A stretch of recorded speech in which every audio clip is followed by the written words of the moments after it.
Conductor ಒಬ್ಬನ ವರ್ಗಾವಣೆಗಾಗಿ ಶಿಫಾರಸು ಮಾಡಿ ಪತ್ರವನ್ನ ಬರೀತಾರೆ ಅಂದ್ರೆ ನೀವು ನಂಬ್ತೀರಾ? ವಿಪರ್ಯಾಸ ಆದ್ರೂ ಕೂಡ ಇದು ಸತ್ಯ. ನಮ್ಮ ರಾಜ್ಯದಲ್ಲಿಯೇ ನಡೆದಿರುವಂತಹ ಘಟನೆ ಇದು. ಇದು ಪಬ್ಲಿಕ್ ಟಿವಿಯ ಬಿಗ್ ಎಕ್ಸ್ಕ್ಲೂಸಿವ್ ಸುದ್ದಿ. ಇದು ಸಿಎಂ ವರ್ಗಾವಣೆ ಪತ್ರದ ಅಸಲಿಯತ್ತು. ಸಚಿವ ದಿನೇಶ್ ಗುಂಡೂರಾವ್ ಕೂಡ ಶಿಫಾರಸು ಮಾಡಿ ಬರೆದಿರುವಂತಹ ಪತ್ರದ ಕಥೆ ಇದು.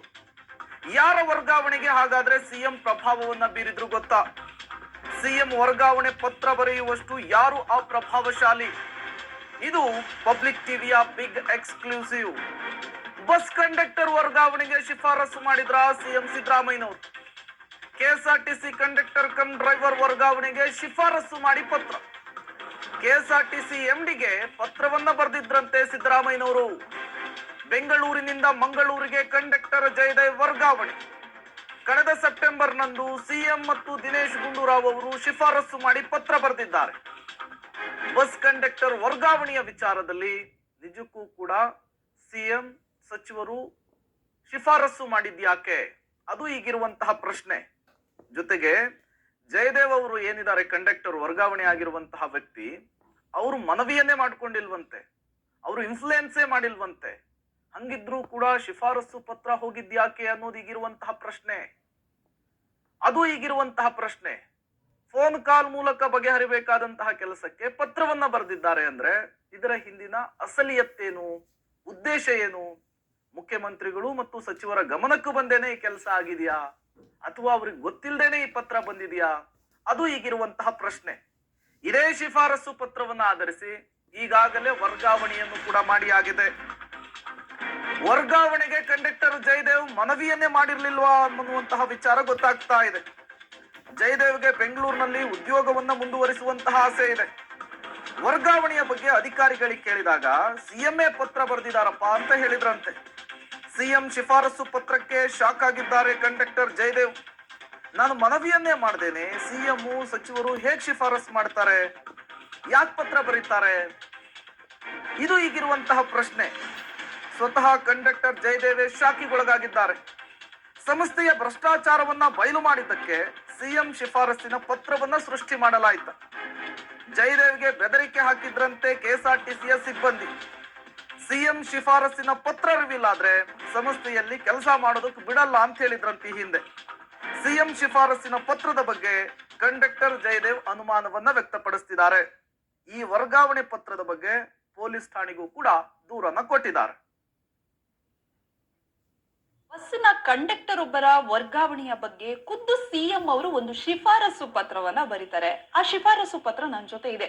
ಇದು ಅಚ್ಚರಿ ಅಂತ ಅಂದ್ರೂ ಕೂಡ ಸತ್ಯ. ಈ ಶಿಫಾರಸು ಪತ್ರವನ್ನ ಖುದ್ದು ಸಿದ್ದರಾಮಯ್ಯನವರ ಸಿಗ್ನೇಚರ್ ಕೂಡ ಇದೆ. ನೀವು ನೋಡ್ತಾ ಇರ್ಬೋದು. ಜಯದೇವ್ ಅವರು ಮೈಸೂರು ರಸ್ತೆಯಲ್ಲಿ ಕಾರ್ಯನಿರ್ವಹಿಸ್ತಾ ಇದ್ದಾರೆ. ಇವ್ರನ್ನ ಮಂಗಳೂರು ವಿಭಾಗಕ್ಕೆ ವರ್ಗಾವಣೆ ಮಾಡಿ ಅಂತ ಕೆಎಸ್ಆರ್ಟಿಸಿ ವ್ಯವಸ್ಥಾಪಕ ನಿರ್ದೇಶಕರಿಗೆ ಸಿಎಂ ಅವರು ಬರೆದಿರುವ ಪತ್ರ ಇದು. ಬಟ್ ವಿಚಿತ್ರ ಏನಪ್ಪಾ ಅಂದ್ರೆ, ಒಂದ್ ಕಡೆಯಿಂದ ಕಂಡಕ್ಟರ್ ಒಬ್ಬರ ವರ್ಗಾವಣೆಗೆ ಸಿಎಂ ಅವರು ಪತ್ರ ಬರೀತಾರ ಅನ್ನುವಂತಹ ಅಚ್ಚರಿ. ಮಗದೊಂದು ಕಡೆಗೆ ಈ ಕಂಡಕ್ಟರ್ ಯಾರಿದ್ದಾರೆ ಜಯದೇವ ಅವರು ಸಿಎಂಗೆ ಮನವಿಯನ್ನೇ ಮಾಡ್ಕೊಂಡಿಲ್ವಂತೆ, ಆದ್ರೂ ಸಿಎಂ ಅವರು ಶಿಫಾರಸು ಪತ್ರವನ್ನ ಮಾಡ್ತಾರೆ. ಸೊ ಜಯದೇವ್ ಅವರು ನಮ್ ಜೊತೆ ಇದ್ದಾರೆ. ಸರಿ, ಈಗ ಸಿಎಂ ಅವರ ಪತ್ರ ಇದೆ, ನಿಮ್ಮನ್ನ ಬೇರೆ ಕಡೆ ಮಂಗಳೂರಿಗೆ ವರ್ಗಾವಣೆ ಮಾಡಿ ಅಂತ. ಬಟ್ ನೀವಂತೂ ಲೆಟರ್ ಬರ್ದಿಲ್ವಾ? ಏನಿದು ವಿಚಿತ್ರವಾಗಿರುವಂತ ಘಟನೆ ಅಂತ? ಮೇಡಮ್, ನಾನಿವಾಗ ಕೆಎಸ್ಆರ್ಟಿಸಿ ಶಾಂತಿನಗರ ಇದು ಮೈಸೂರು ರೋಡಲ್ಲಿ ಇರ್ತಕ್ಕಂಥ ಆರ್ನ ಡಿಪೋದಲ್ಲಿ ಕೆಲಸ ಮಾಡ್ತಿರ್ತೀನಿ. ನಾನು ಈ ಲೆಟರ್ಗೆ ನನ್ನ ಮನವಿ ಪತ್ರ ಕೊಡಬೇಕಾಗಿತ್ತು. ಆಕ್ಚುಲಿ ನಾನು ಯಾವುದೋ ಮನವಿ ಪತ್ರ ಕೊಟ್ಟಿಲ್ಲ. ನಾನು ರಾಮನಗರ ಜಿಲ್ಲೆ ಮಾಗಡಿ ತಾಲೂಕಿನ ವೀರೇಗೌಡದೊಡ್ಡಿ ವ್ಯಾಪ್ತಿನಲ್ಲಿ ಇರತಕ್ಕಂಥ ವಾಸಿ. ನಾನು ಮಂಗಳೂರಿಗೆ ಹೋಗುವಂಥ ಪ್ರಮೇಯ ಇರಲಿಲ್ಲ. ಯಾಕೆ ಅಂತಂದರೆ ಇದು ಯಾರೋ ಒಂದು ಪಿತೂರಿ ಮಾಡಿ ನನ್ನ ವಿರುದ್ಧವಾಗಿ ನನ್ನ ಸಹಿ ಮತ್ತು ನನ್ನ ಒಂದು ಮನವಿ ಪತ್ರನ ಕ್ರಿಯೇಟ್ ಮಾಡಿ ಈ ಪತ್ರಕ್ಕೆ ಸಿಎಂ ಅವ್ರಿಗೆ ಕೊಟ್ಟಿರೋದು ನನ್ನ ಗಮನಕ್ಕೆ ಬಂದಿದೆ ಮೇಡಮ್.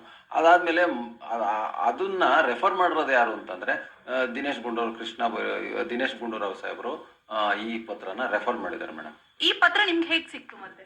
ಮೇಡಮ್, ನಾನಿವಾಗ ನನಗೆ ಏಕಾಏಕಿ ಮಂಗಳೂರಿಗೆ ವರ್ಗಾವಣೆ ಮಾಡಿದ್ದಾರೆ 18ನೇ ತಾರೀಕು ಡಿಸೆಂಬರ್ ಅಂತ ಹೇಳಿ ನನಗೆ ಫೋನ್ ಮಾಡಿದ್ರು ಡಿಪೋಯಿಂದ.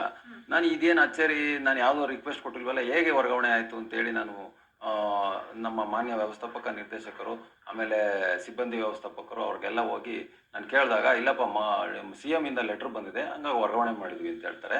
ನಾನೇನು ಮಾಡ್ತೀನಿ, ಸಂಬಂಧಪಟ್ಟಂಗೆ ದಾಖಲೆಗಳನ್ನ ಕೊಡಿ ಅಂತ ಕೇಳ್ತೀನಿ. ಇಲ್ಲ, ನಾನು ಹಂಗೆ ಕೊಡೋದಕ್ಕಾಗಲ್ಲ, ನೀನು RTI ಕೇಳು ಅಂತಾರೆ. RTI ನಲ್ಲಿ ನಾನು ಮಾಹಿತಿ ಕೇಳ್ತೀನಿ.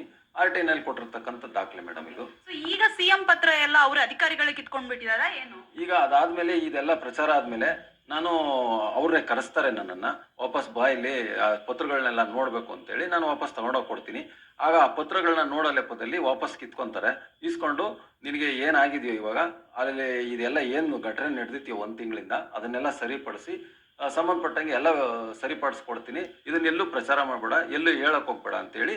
ಆಮೇಲೆ ಇದೆಲ್ಲ ಏನಾದ್ರು ಮಾಡಿದ್ರೆ ಮುಂದೆ ನೀನು ಈ ಸಂಸ್ಥೆನಲ್ಲಿ ಕೆಲಸ ಮಾಡೋದು ಕಷ್ಟ ಆಗುತ್ತೆ ಅಂತೇಳಿ ಬೆದರಿ. ಇದೊಂದು ಮೇಲ್ನೋಟಕ್ಕೆ ಫೋರ್ಜರಿ ಕೇಸ್ ರೀತಿಯಲ್ಲಿ ಕಾಣಿಸ್ತಾ ಇದೆ. ಮುಖ್ಯಮಂತ್ರಿಗಳು ಮತ್ತು ಸಚಿವರ ಹೆಸರುಗಳನ್ನ ಇಲ್ಲಿ ದುರ್ಬಳಕೆ ಮಾಡಿಕೊಂಡು ಅವರ ಸಹಿಯನ್ನ ದುರ್ಬಳಕೆ ಮಾಡ್ಕೊಂಡಿರೋದು ಗೊತ್ತಾಗ್ತಾ ಇದೆ. ಪೊಲೀಸ್ ಕಂಪ್ಲೇಂಟ್ ಕೂಡ ಆಗಿದೆ. ನೋಡೋಣ ತನಿಖೆಯಲ್ಲಿ ಏನ್ ಗೊತ್ತಾಗುತ್ತೆ ಅಂತ ಹೇಳಿ.